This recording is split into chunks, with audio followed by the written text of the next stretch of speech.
వల్లనే మిస్సేసరావు. కల్లగుంట ఫ్యామిలీ అనగానే మాటల మాంత్రికుల అడ్డ అనే భావన చాలా మందిలో ఉంది. దానికి కారణం కేసీఆర్ గారు కేవలం మాటల కారణంగానే, మాటల మాంత్రికుడు కావడం కారణంగానే తెలంగాణ ఉద్యమాన్ని రక్తి కట్టించారు అనేటువంటి అభిప్రాయం చాలా మందిలో ఉంది. అలాంటి అభిప్రాయాన్ని కొట్టిపారేసేటువంటి వాళ్ళు చాలా తక్కువ ఉన్నారు. ఆయన్ని మించి కేటీఆర్ గారు ఇప్పుడు నోటి ద్వారా పని చెప్తున్నారు.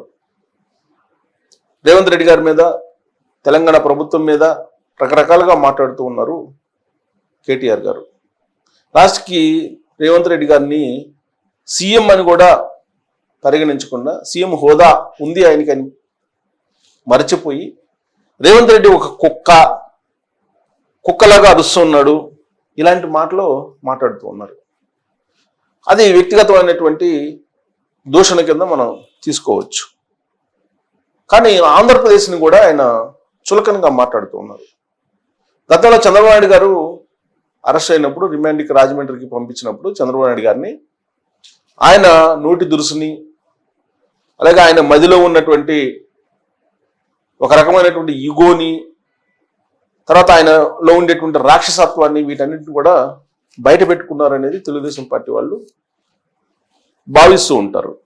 కారణం ఏంటంటే చంద్రబాబు నాయుడు గారిని నిరాధారమైనటువంటి ఆరోపణలతోటి అరెస్ట్ చేసి ఆ రోజున జగన్మోహన్ రెడ్డి గారు రాజమండ్రి సెంట్రల్ జైలుకి రిమాండ్కి పంపించేలాగా చేశారు లండన్లో ఉండి. కానీ అది బీజేపీ పెద్దలు చేశారు, నాకు తెలియదని చెప్పి లండన్ నుంచి వచ్చిన తర్వాత జగన్మోహన్ రెడ్డి గారు అన్నారు. అయితే రాజమండ్రి సెంట్రల్ జైలుకి తరలించేటువంటి క్రమంలో భలే సినిమా చూపించావు బ్రో అంటూ ఒక ట్వీట్ చేశారు ఎక్స్లో కేటీఆర్ గారు. ఆ ట్వీటే ఆయన కొంప ముంచింది, ఆయనకి అధికారాన్ని దూరం చేసింది. ఆ ట్వీట్ చూసిన తర్వాత ఆంధ్ర జనం మండిపడ్డారు బీఆర్ఎస్ పార్టీ మీద, కల్లగొండ ఫ్యామిలీ మీద. అంతేకాదు ఆ రోజున చంద్రబాబు నాయుడు గారి అరెస్టును నిరసిస్తూ ఔటర్ రింగ్ రోడ్లో అనేక మంది ఆయన అభిమానులు నిరసనలు వ్యక్తం చేశారు, ఆందోళన వ్యక్తం చేశారు.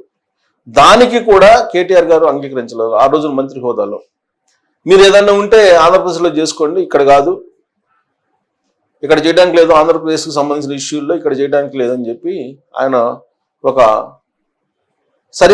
హద్దు పెట్టారు.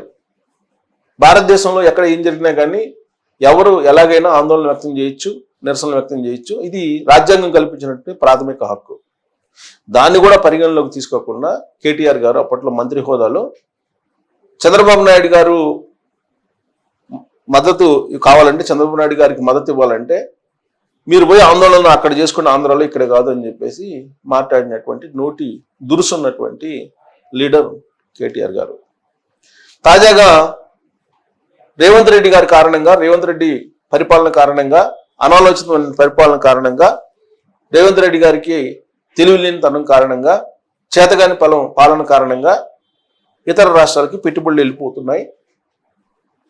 గుజరాత్కి, మహారాష్ట్రకి, కర్ణాటకకి తరలి వెళ్ళిపోతున్నాయి. చివరికి ఆంధ్రప్రదేశ్కి కూడా వెళ్తున్నారు అనేటువంటి కామెంట్ చేశారు. సరిగ్గా ఈ కామెంట్ తోటే ఆంధ్రప్రదేశ్ ప్రజలు, ఆంధ్రప్రదేశ్ ప్రభుత్వం హర్ట్ అయింది. చివరికి ఆంధ్రప్రదేశ్ కూడా అని అంటే ఆంధ్రప్రదేశ్ అంత చులకనగా కనిపిస్తుంది ఆ కేటీఆర్కి అనేటువంటి ఒక భావాన్ని ఇప్పుడు ఆంధ్రప్రదేశ్ ప్రజలు వ్యక్తం చేస్తున్నారు. ఆంధ్రప్రదేశ్కు కూడా తరలి వెళ్తున్నాయి అని అంటే ఆంధ్రప్రదేశ్ తీసిపోయినటువంటి రాష్ట్రమా? ఒకప్పుడు ఆంధ్రప్రదేశ్లో ఎకరా అమ్మితే తెలంగాణలో 3 ఎకరాలు వచ్చేది. ఇప్పుడు తెలంగాణలో ఎకరా అమ్మితే ఆంధ్రప్రదేశ్లో 10 ఎకరాలు వస్తుందని చెప్పి కామెంట్ చేసినటువంటి కల్లగొండ ఫ్యామిలీ, అమరావతి ప్రాజెక్టు కూలిపోయినందునే తెలంగాణలో డెవలప్ అయింది, తెలంగాణ భూములు పెరిగిపోయాయని చెప్పినటువంటి హరీష్ రావు, కేటీఆర్, కవిత, కేసీఆర్ వీళ్ళందరూ ఆంధ్రప్రదేశ్ పట్ల వాళ్ళకి ద్వేషం ఉందా? చంద్రబాబు నాయుడు గారి పట్ల ద్వేషం ఉందా? లేదంటే ఆంధ్రప్రదేశ్ డెవలప్ అయితే తెలంగాణకు భవిష్యత్తు ఉన్నదని చెప్పి అనుకుంటున్నారా అనే దాని మీద మీరు కల్లగొండ ఫ్యామిలీ యొక్క అభిప్రాయం ఏంటి, వాళ్ళ యొక్క ఆలోచన ఏంటి అనేది అర్థం చేసుకోవచ్చు. ఆంధ్రప్రదేశ్కు కూడా తరలి వెళ్తున్నాయని చెప్పి అంటున్నారంటే ఆంధ్రప్రదేశ్ అంత పలికిమాలిన రాష్ట్రంగా ఉందా అనేటువంటి కోణంలో కేటీఆర్ గారు తన నోరుని పారేసుకున్నారు అనేది ఆంధ్రప్రదేశ్ ప్రజలు, ఆంధ్రప్రదేశ్లో ఉన్నటువంటి పాలకులు భావిస్తూ ఉన్నారు. ఇప్పుడు ఇదంతా ఒక ఎత్తు అయితే అసలు ఆంధ్రప్రదేశ్ కాకుండా తెలంగాణ పరిస్థితి ఏంటి అనేది మనం ప్రస్తావిస్తే రేవంత్ రెడ్డి గారు చెప్పిన దాని ప్రకారమే ప్రతి నెల ప్రభుత్వాన్ని నడపడానికి సరిపడా ఆదాయం రావట్లేదు. 22,000 కోట్ల రూపాయలు కావాలి ప్రతి నెల, కానీ వస్తుంది 13,000 కోట్లు మాత్రమే, 18,500 కోట్లు మాత్రమే. ఈ 18,500 కోట్లలో 6,500 కోట్లు జీతభత్యాలకు వెళ్ళిపోతున్నాయి. అలాగే మిగిలిన 6,500 కోట్లు చిన్న అవసరాలకి సరిపోతున్నాయి.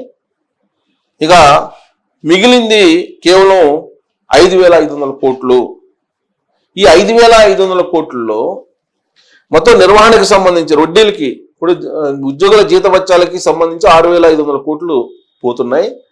కేసీఆర్ గారు చేసినటువంటి అప్పులకి 7 లక్షల కోట్లు అప్పులు చేశాడని చెప్పి రేవంత్ రెడ్డి గారు చెప్తున్నారు. 7 లక్షల కోట్లకి వడ్డీ కట్టాల్సి వస్తుంది ప్రతి నెల అని చెప్పి లెక్క చెప్తున్నారు.